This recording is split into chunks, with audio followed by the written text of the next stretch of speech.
When powering an LED with a voltage source higher than the forward voltage drop of the LED, a series resistor or current limiting resistor is absolutely necessary.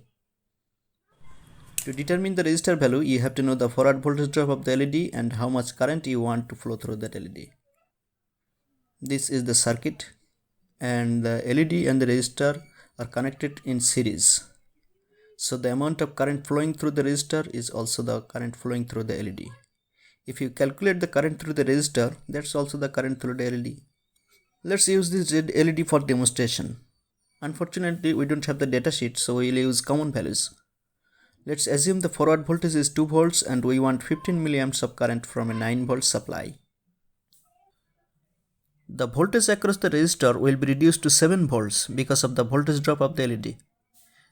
Now we can use the mighty Ohm's law to calculate the resistor value. Voltage V equals current times resistor, or R equals voltage divided by current. In this case, that's 7 volts divided by 15 milliamps, or 0.015 amps, which gives us around 467 ohms. We will use a 470 ohm resistor because that's the closest standard value.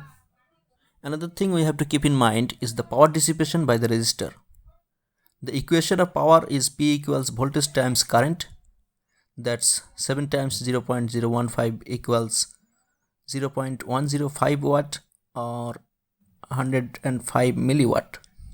We are using a quarter watt resistor, so it can handle up to 250 milliwatts. It's sufficient for this job. I have hooked up everything according to the circuit. The LED is nice and bright and it's drawing around 14.5 milliamps. The voltage drop across the LED is 2.04 volt and the voltage drop across the resistor is around 7 volts. Sum of these two voltages is supply voltage. Well, that's not a surprise, is it? That's how electronics works.